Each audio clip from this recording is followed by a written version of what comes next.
I'm Michael Cordova and welcome to the 10th episode of Pod Perspectives, looking at performance, optimization and diet. I just want to say a big thanks to our sponsors Floating Point Float Centre for helping to make this possible. My guest this week is Bob Troia. Bob is a technology entrepreneur and a leading voice in the Quantified self and biohacking movement. We met in the Biohacker Summit in 2017 in Finland, and ever since then I've been trying to pin this guy down. Thanks very much, Bob, for taking the time to come on the show. Yeah, Michael, thanks so much for having me on. That's a pleasure, man. For those listeners who aren't 100% sure on who you are, this is Quantified Bob. So Bob is into his quantified self and self-tracking with data and biohacking. So I guess for our listeners, Bob, it would be good if you could just give a quick overview in terms of what quantified self means to you. Sure. Quantified self is really about using technology, data, and self-experimentation to better understand and optimize ourselves. There's an organization, a global community of quantified self, say practitioners or people in the quantified self movement, and they define it as simply self-knowledge through numbers. Now, to some of your listeners, this may sound similar to biohacking, about optimization, but there's some slight differences. I think I often point this out that everyone's trying to get to this sort of common goal of optimization, but biohackers may not all be really steeped in the data part of it. They might be like, I'm going to try 20 things and I feel better. So I know whatever I'm doing is working. I don't necessarily need to isolate that. Whereas on the quantified self side, it doesn't consist of just health and wellness related metrics. You can be measuring every part of your life, whether it's finances, behavior, etc. So I do think there's a lot of overlap, but they are in some of their own ways different on each side. Sure. I mean, it's something that probably more recently started getting into more. I mean, I recently did an overnight float session, and I tracked all my heart rate variability pre-float, post-float, and then I tracked all my sleep data with the Oura Ring during the session as well. So it's good. I mean, I wrote a little paper about it, so if you want to check it out, have a look on our Floating Point website. So I'm going to be giving a talk in about a week or so at the Quantified Self group in London. So I'm kind of moving in that direction a bit more. Probably not to the same level as you have, but yeah, I find it fascinating in terms of data and data analysis. That's kind of gets me quite excited in many ways. But yeah, I kind of want to know as well, actually, with regards to your self-tracking it, at what point did you start self-tracking? What was that trigger for you?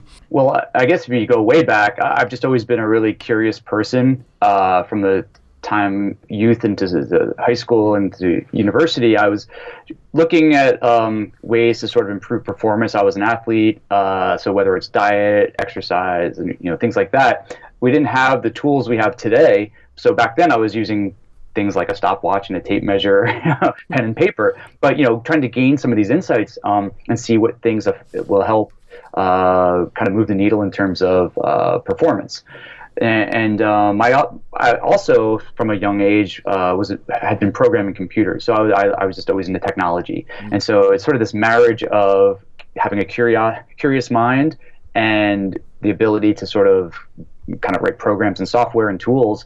That sort of carried me through, and as I got older, we just saw, let's say, even in the last 6-7 years, the advancements in what we can learn about ourselves just through wearables and other sensor data, where it's becoming very accessible to the average consumer, out of expensive labs. It's been really, really exciting, and the types of and the advancements in science as well have allowed us to kind of really, really dig deeper and understand ourselves in ways never before possible. So for me, it was always about not just the curious mind and understanding myself better, not necessarily going in to solve a problem, just trying to look at the data and say, oh, that was an interesting insight. But then you may apply it to things like performance, and as I've gotten older, now looking towards longevity and how do you apply some of these using the same tools and pieces of data to kind of optimize in that direction. It's interesting because it's because obviously you can look at the optimizing yourself for various different things. So like you said, like previously, like an athlete. So obviously you can still apply a lot of these things to just your everyday living in terms of, like you say, longevity, increasing your lifespan, or anything from work or from working projects to managing specific health conditions, right?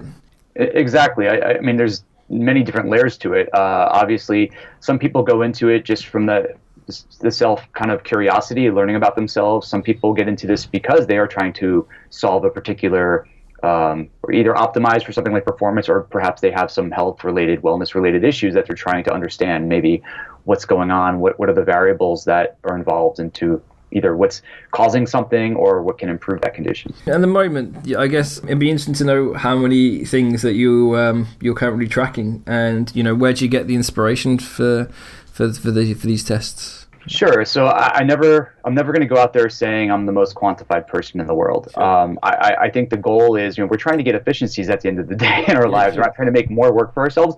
So even though it may seem like I do track a lot of things, it's something I've built up over many years.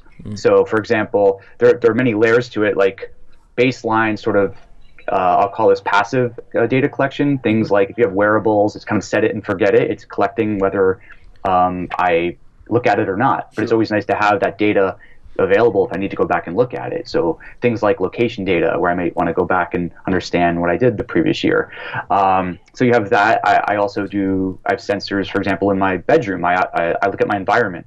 So in terms of air quality, temperature, humidity, all of that. Because again, it's something that takes zero effort to, even if I only look at it once every 6 months, it's there. Sure. And then day to day, we're tracking things like looking at our sleep, looking at our weight, body fat. On a lesser degree, if I'm doing certain experiments, I might be looking at glucose and ketones at different intervals, and then our blood pressure. Then we've got more like one-off data collection where we get more into the sort of medical or wellness side of things. You might get a genetic test, a DNA test. Well, you might just do that once, whereas you may be looking at things like microbiome in your gut, which is changing kind of all the time, more frequently. And then you've got things like lab testing. So you're stacking all of these layers on top of each other, and trying to dig deeper and deeper in terms of how they all relate to each other. That's really interesting. Oh, actually, there's one thing I did want to ask, actually. Obviously, with this kind of rise of implementation of 5G and 5G networks, what's your opinion on that? Sure. Well, that's we've taken a bit of a turn here already, but I'm very aware, like in terms of the effect of external, let's say, electromagnetic fields in our bodies, whether, I spent a lot of time optimizing, for example, my bedroom. I wanted to make sure that I spend, let's say, a third of my day sleeping. I want to make sure that I create an environment that, I can do whatever as much as I can on my own to proactively kind of optimize it. But if the environment around us, when you talk about 5G, we're talking about EMF from the standpoint of, okay, we've got radiation coming from everything from power lines to these higher frequencies where we're getting EMF from, let's say, cell phone towers and all of that. 5G is now you're getting to what's called millimeter waves, which is it's just a whole nother, the way it all behaves, and we don't know yet. We're not going to know for 20 years and what the effects will be. And I think it's one of those challenges where, as it gets rolled out, we're going to have, within 5-10 years, they're just going to be beaming it from satellites in space. You're hearing about this already. So, we're just bathed in all this radiation all day. And so a lot of what biohacking to me is often as much about trying to keep my head above water, all these stressors are being thrown at us all day. Sure. And so I'm trying to do not just to optimize myself, but also, stave off as much as I can those environmental effects, because we can't completely eliminate them unless, you move somewhere remote, away from any modern living. We're based at the moment, we're sort of lucky because we're kind of far enough away from, London when it'll be implemented and things. So obviously it will roll out, and it'll be interesting, to potentially, measure the effects in terms of the EMF and radiation over the case of the next couple of years, and see what kind of data comes out and what devices that will be that we could use within our homes to sort of protect ourselves better, especially when we're sleeping, because obviously we're going to be there in the home for a third of our time. Then that's massively important, which actually it kind of leads me on to the next point, really, which is for someone looking to start self-tracking and self-experimentation, where should they begin? So I know I've seen on your website as well, and I've seen another one of your talks online that you talk about the minimum effective quantification. So, and that's for tracking 3 different things, right? Can you go into a bit more detail about that? Sure. The idea of minimum effective quantification is just a spin on this term minimum effective dose. It's kind of coming up with what are the things that will give you the biggest bang for the buck in terms of instead of like, if 20 things will get me to be 100%, if I can do 3 things and get to 95%, I've created a major efficiency there and gotten nearly the same benefit.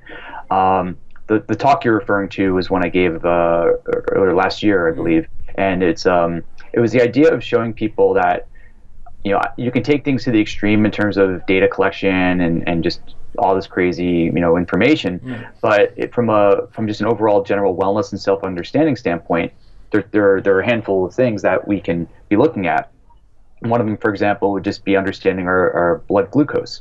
Normally, we go get a medical checkup once a year. They take a reading of glucose and either say to us, you're good, you're fine, or hey, you have diabetes. And it's very like the middle ground. They don't really talk about that middle ground. But also, what you understand about it is when you start looking at your own glucose, you can do this with an inexpensive glucose meter. You can buy it at any pharmacy. You start understanding that there's trends in that data. So you're taking, when you go to a doctor for your lab test, they're drawing your blood draw, it's one point in time. And if you actually looked at it during 24 hours of the day, there's a lot of variability there. And so you may not be getting an accurate picture of what that really is. So they use a metric called hemoglobin A1C, which is it's kind of like a way to show an average of your glucose over the last 3 months. Okay. But from an acute level, like just looking at your behavior, like what is my glucose when I wake up in the morning? That's a fasting glucose number, and that's very important to understand versus glucose after a meal or postprandial. And so there are ways you can get a lot more insights about that. So I feel like it's important to understand like the longer term trends as well as the sort of the more acute numbers. And so that's one area. A second area is we talk about stress, and everyone usually when I talk to people, the 3 things they say are I sleep terribly, I I have a lot of stress, and I could lose a few pounds. And so with regards to stress and understanding our body's kind of fight or flight or stress response, heart rate variability is a super important metric. And I guess for those listeners who haven't heard of heart rate variability, it's the idea of our pulse rate. When our heart beats, it's not like if you're 60 beats a minute, it's not 1 second, 1 second, 1 second. There's slight variability there. And that fluctuation, if it's like 1.01 second and then 0.9998 seconds, it gives us a sense of our body's state, whether it's sympathetic, which is more of our stress, fight or flight response, versus parasympathetic, which is our recovery, rest, and digest. And there's some simple tools and apps out there that allow us to do, to record that very easily. And and that gives us insights over time. And so I use that as a nice daily marker of letting me know if it's a day I can train hard, am I overtrained, am I starting to get sick? It can give you a lot of insights. And then another one, again, another a passive tool to collect data would be looking at your air quality in your home.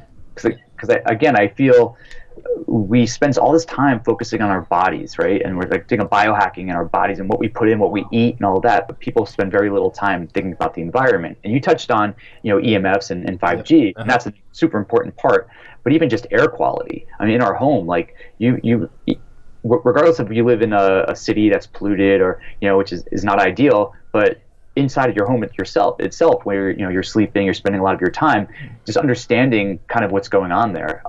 Every home is already doing that. At least in the United States, we have carbon monoxide detectors in every home. Like it's required by law. Sure. And that's because that's an odorless gas. It's like the silent killer. And so we, to some degree, we are doing that at the extreme. We're looking at something like carbon monoxide, but we start looking at other things, just in terms of is the air dusty, or is the air quality, is there other gases in the air that can maybe impact the quality of the air we breathe, or especially when we're sleeping. It's super important to understand. So what do you use yourself at the moment then in terms of monitoring the environment, I guess, at home? the simplest tool I have is it's a little device called a FooBot. It's an air quality monitor. I believe they're a French company, and you just connect it, you plug it in. It's got a handful of sensors on there, and at any given time you can see the data real time on an app. It has has a light that will light up if it's like the air quality's poor, but I usually turn that off because I don't want any lights on in my bedroom at night, so I just have disabled that. But it's but that gives you only one slice of it gives you a good amount of information. But for example, it's leaving out other variables with if we want to talk later about sleep. So you're getting the air quality piece of it, which is important. So I do feel it's a nice way to understand I live in New York City, and even if I have my windows closed in my bedroom, I will still see air quality changing because some air gets in from the outside. So if vehicles are driving by or whatever, that's actually it will have an effect indoors. Wow. Okay. There's there is a lot to think about, in terms of our actual environment, because a lot of us obviously we're told a lot of these days in terms of looking at obviously diets and then our own kind of fitness. But if the living environment you're in isn't healthy, then you're just making it. You're making it harder for yourself, right? So hence why you want to kind of optimize and make sure that the environment is as healthy as possible.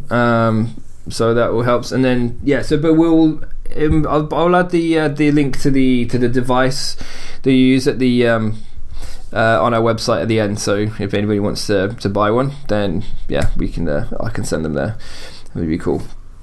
But with because you mentioned we touched upon like the heart rate variability aspect, and that's something. It's for me personally, it's one of the three key areas. So sleep, hydration for me, and heart rate variability. So I wanted to kind of dive into those in bit more detail. So we talked about the heart rate variability aspect, but we kind of want to look at it in a bit more detail. So why, for our listeners, why would you say that tracking HRV is important, and why is it important to you? And is there anything that you've noticed specifically, from the data you've collected in terms of tracking HRV? So I don't know, how long have you been tracking it for? Well, just to clarify one thing, when I mentioned those three items for minimum effective quantification, I was not downplaying the importance of things like sleep and activity. Of course. I'm just assuming that someone would have some sort of some past wearable or something where they're tracking that. So to go to heart rate variability, the importance of it is it's just proven to be such a great proxy to other parts of our well-being. So I can tell whether I've had go out and have some drinks, and the next morning, I guarantee you, your heart rate variability will be tanked. If you travel for business, your heart rate variability is gonna go down. It's gonna be some of this might be obvious. You wake up being like, I don't feel that good. Sure. But I do think for as you get to things like whether you're an elite athlete or just someone who's trying to understand hey, should I go work out hard today at the gym, or should I just do more restorative or some restorative yoga? It's a nice indicator, and it's a simple metric. It's a number that takes literally a couple minutes a day. I mean, there's a few ways to track HRV. You had mentioned the Oura Ring, and what that's doing is it's recording your heart rate variability overnight while you're sleeping, and then giving you an average of the entire evening.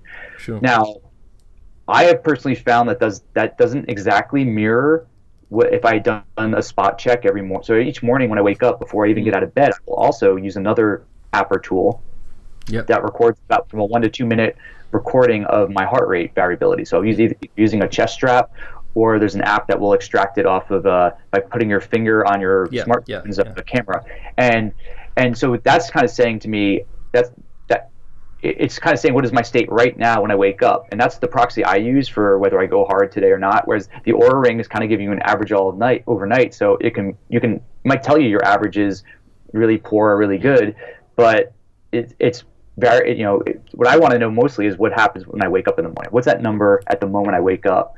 So this is one of the things with all these tools. I always look for. I don't put all my faith into any one device. And I know this is, there are some great tools out there, but you got to look for where there might be some inconsistencies, or they're looking at a certain piece of data in a different way. So like even for sleep tracking, I'll have a few devices on, because I'll notice, for example, one just doesn't maybe correlates in some situations, but not in others. And and I know that can be frustrating for people who just want that one magic tool. But I tell people sometimes when I ask them how they slept, and they say, "Let me go look at my data." I was like, "No, how do you feel? Tell me how you slept." Like sometimes that's the best answer. It's like, "Well, how do you feel? Do you feel refreshed? Do you feel, like did you dream? Were you able to count your dreams during the evening? Like that gives me insight into sleep cycles." And so I think we can rely on technology for a lot, but sometimes you got to just go like, how do you feel? That's pretty much what I do. I mean, I've got the Ring and I track my sleep. So I find it kind of interesting that there's been occasions where my heart rate variability has been lower than it has been previously. But in terms of the way I feel in the morning, I feel great. And even from the actual data that it says, oh, okay, well, I've got a high readiness score, I've slept really well, I know I've slept well, I've all these things, but then my heart rate variability, it doesn't kind of match up. And then I've taken same like readings in the morning. So I've been using, so the other device I use is like I'll use like heart math as well, just to use that as part of my meditation first thing in the morning as well. So that'll give me kind of an overall coherence score as well. So, but yeah, generally, I mean, I won't necessarily check the data straight away when I wake up. First thing, I'll always gauge in terms of how I actually feel before then checking the data. If that makes sense. So that way, I kind of, it's not the data dictating how I feel, if you know what I mean. It's kind of me going, okay, well, I feel this, and the data matches up, so that's fine. If not, then obviously there's things I'd have to look at in terms of the device, I guess, as well. But yeah, I understand where you're coming from, 100%, man. And then you say in terms of the HRV, in terms of like chest strap, is there any particular brand or anything that you're using at the moment? I mean, there's a brand called Polar that has been making them forever, and that's I would consider those the most reliable ones. And so some people, you keep it in the drawer next to your bed. Let's say you just put it on, and you can take you can pair it to an app. But if you don't want to do that, there's other tools like HRV for training that actually will pull, like you just put your finger over the camera, and they've actually built algorithms to look at your actual heart rate, your pulse signal, and extract the HRV pretty accurately out of that. I'm going to put links there for this as well. But the other thing I was going to talk about is like hydration, because I know you obviously do training and things as well, and we do know, even here in the UK, I guess, that water quality in general from our suppliers is pretty poor. And obviously there's the issue with plastic bottles and the chemicals used in making them. And we know a lot of these chemicals, are possible endocrine disruptors. Obviously we know they're man-made chemicals that alter mimical block hormone production, or the system that carries them, which is pretty shit, to be honest. So, what can we do to make sure we have, good quality water in our home and on the go? And, so what do you use at home and for whilst training as well? Yeah, so in our homes, I mean, even if you've got the most pristine municipal water supply, I mean, there's always going to be, they're putting chemicals and things in there. But let's assume that it was the best, you have the best municipal water in the world. I mean, it's going through pipes and all the way into your town, and then it has to get into your home. And there's so many places where things can seep into that supply, right? So personally, I avoid drinking any water out of my tap, like totally. I will not. And so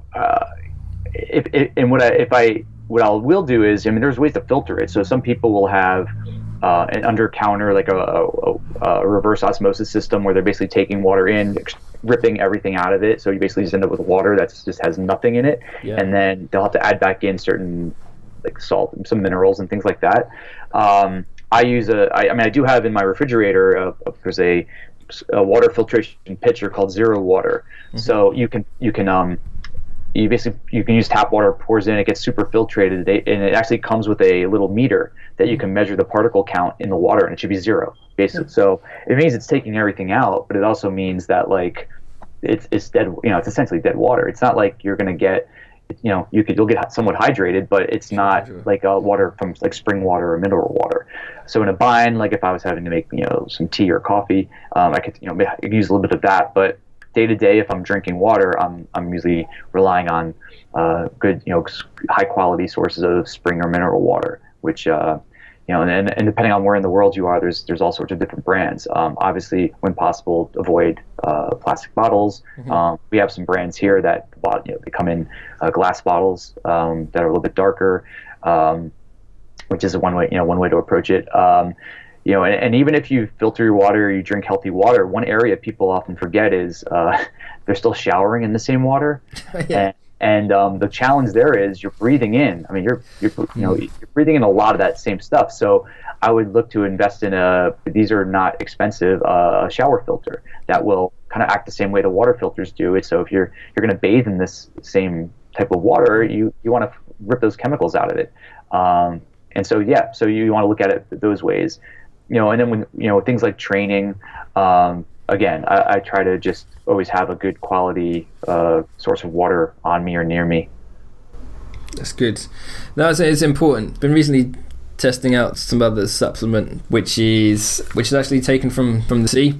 You may want to have a look and check out. I don't know if you heard of Cell Nutrition, or their sister company is called Totem Sport.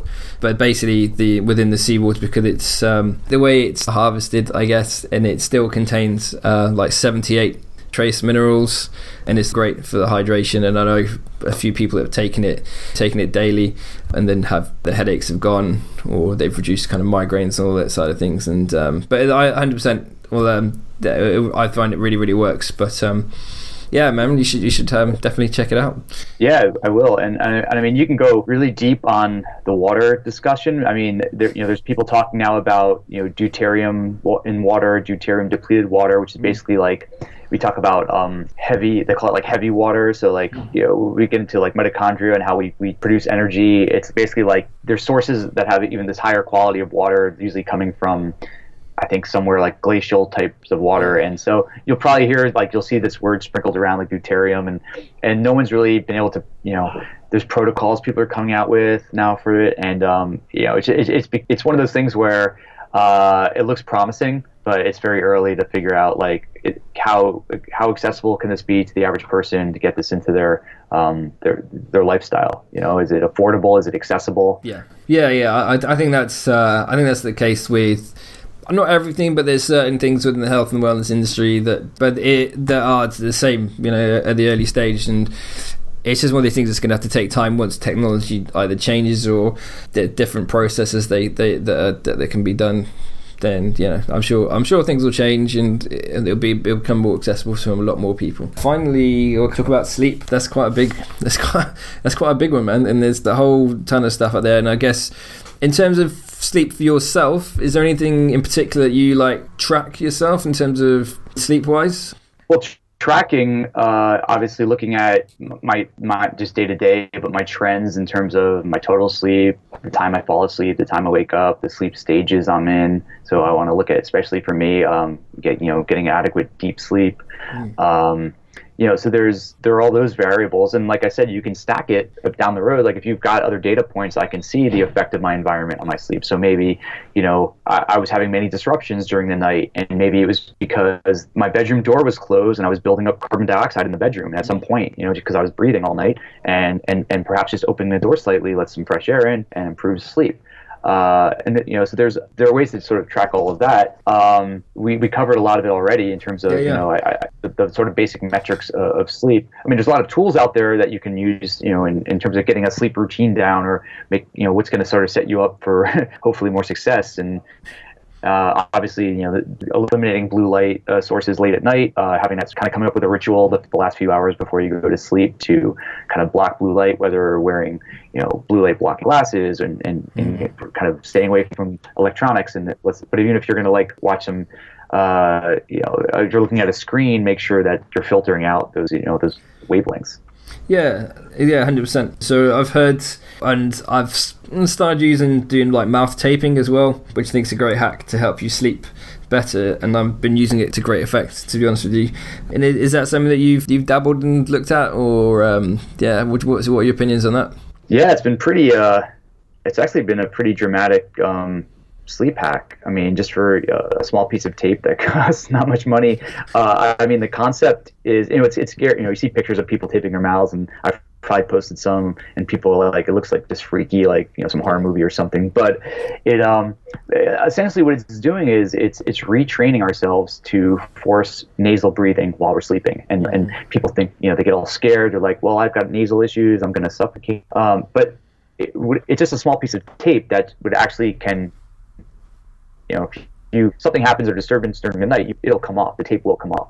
But the idea is, like, for me, the thing I noticed was during the night, and this is something I noticed over a few months before doing mouth taping. I would have lots of small disruptions during the night. So I didn't have like an apnea, like a real apnea, but I had something going on where I was waking up, you know, disturbances like you know, many tiny ones instead of one. You know, it wasn't like waking up. I didn't even realize I was having these disruptions. I would also wake up in the morning, use kind of with a dry mouth and some nasal congestion. So once I started mouth taping, well, because your mouth's shut all night, you're maintaining moisture in your mouth. You're breathing through your nose, and so you're actually producing more nitric oxide. We produce a significant amount of nitric oxide through nasal breathing in our body, and that has benefits in terms of keeping our nasal capacity. It actually has all these, they've proven, I guess, effects on improved memory, better kind of mood, and tied to anxiety, depression, things like that, and immune system. So it's one of those things where we're breathing all day when possible.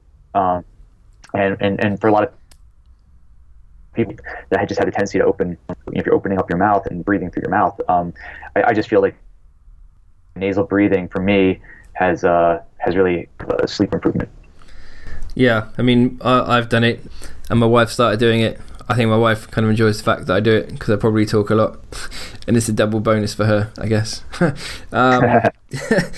But yeah, I mean, yeah, I mean, I've been speaking to a lot more people about it as well, and people have been started doing it. Yeah, it definitely works, 100%. But actually, the other thing I want to quickly talk about just before we come on to our final section is that I see you've also created or co-created an app as well for meal tracking called Awesome. So can you tell our listeners a bit more about it, what the benefits are, and where they can find it? Sure. So Awesome just came about out of a personal need. A friend of mine, Jeremy Gallion, and myself, he's a fellow biohacker.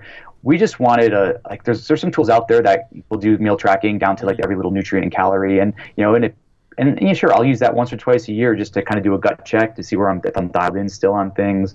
But I find especially for people I've worked with, whether it's coaching or, you know, helping out or advising, they get overwhelmed. Even just tracking that level of information becomes just a burden, and they stop using it. Compliance goes down. And I just wanted something to better understand in a very simple way my behavior, like eating. We're doing things now like times restricted feeding and intermittent fasting, all of that.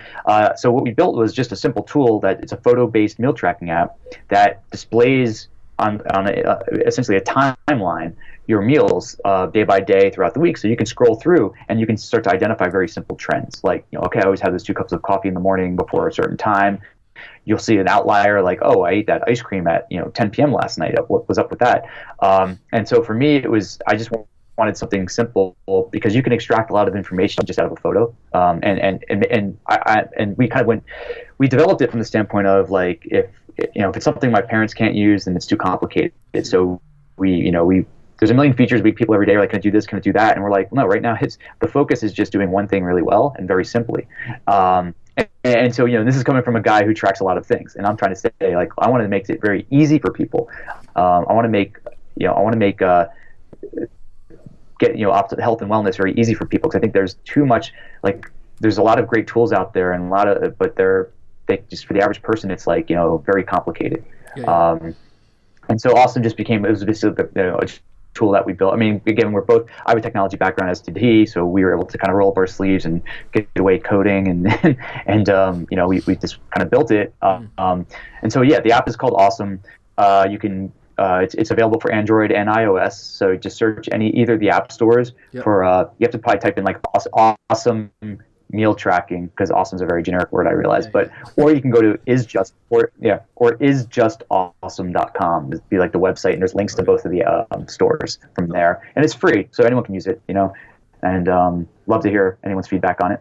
Oh yeah, don't worry. Well, as soon as I post it up, I'm sure our biohacking community friends here will they'll be on it and testing it. Don't worry. They'll get feedback. Don't worry. It'll be good. Okay, awesome. Yeah, no pun intended. Yeah, so it's all awesome, man. Trust me, it's all good.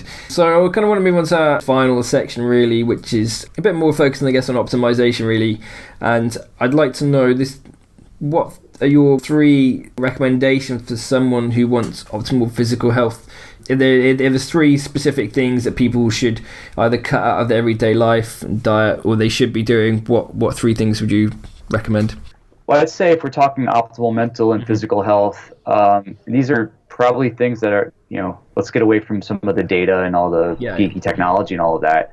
I think being very social, finding like-minded people, we will often say finding your tribe. I think social bonds and having social connections has an immense effect on our overall well-being. It just because that trickles down into your mental state, your physiological state.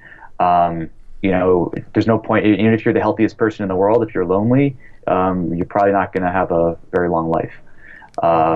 So I think that's super, super important. And I think, what's great about these communities, are that once you can sort of latch on and find them, is you're realizing, wow, you build all these great friendships. And I mean, I look at my closest friends today, and they've all come, majority of them have come through these worlds, which has been great. And it's so fun to just, kind of find people that you feel like you're a part of something while you're making yourself more optimal, but you're also connecting with these people. The second one I'd say is, again, with regards to technology and modern living, getting out in nature. I think we need to make sure we get access to, if we can get access to good water and air and be out in nature. It's just a nice reset for us, especially those of us that live in like urban environments where we don't, if you live in the country, then you're already halfway there. But for those of us that live just modern living, I mean, you need to reset. You need to get out of it periodically, and I do feel like even if it's like a short vacation, like a holiday, you go, it's a winter time, and I go, whether it's snowboarding or getting down to go somewhere on a beach just for to kind of unwind, it just resets me so well. And then I guess lastly, and I guess this would tie into sort of what your background. I think there's a whole element of self-care, recovery. So these are we talked about meditation, things like I think floating is a some people have this profound, tremendous experience, even like the first time or the 10th time they've done it, and it's a reset for them. Things like massage, sauna. I do think you need to give yourself time to recover, because I think we're all a lot of people are these A types. I want to go out there and conquer the world, and that's great, but then you're wearing yourselves out in the process. And I think you need to give yourself time to reset. And and self-care is super, super important. Awesome. Excellent. So finally, I want to know what 3 rules that you live by. So what are the 3 things that your 3 pillars, basically? I guess I'll put it in the context of, biohacking and self-quantification. All right, the first one is just don't overcomplicate things. It's, I see this all the time. People, they maybe dip their toes into this world of biohacking or self-quantification. They see some, hey, maybe I felt amazing. I drank some coffee with some healthy fats in it, and I feel amazing. And then they say, okay, I want to do everything now. And they're taking, whether it's nootropics and that technology, they're spending tons of money on all this equipment, and it just becomes overwhelming. And we've mentioned earlier that, biohacking, the word hack in there is meant to mean it's a shortcut and optimization. So you're trying to not create more work for yourself. And you want to make sure, you want to trade off the benefits of, what's going to get me there with the least amount of effort. So I would say, don't overcomplicate things. The second is understand what you're optimizing for.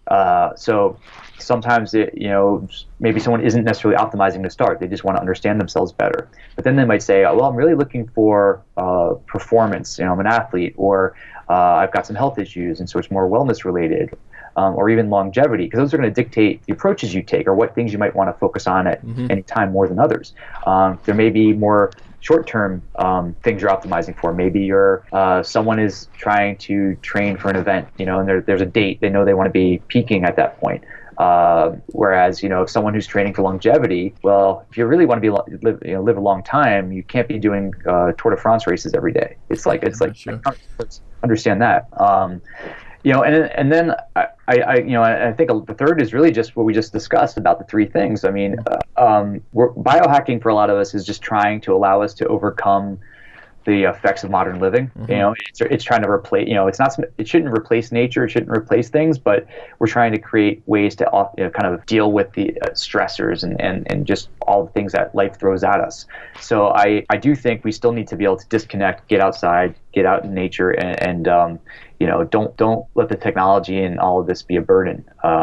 These are all tools for us, but they shouldn't be really, just like this overall, make it burdensome and just make more work for ourselves than is needed.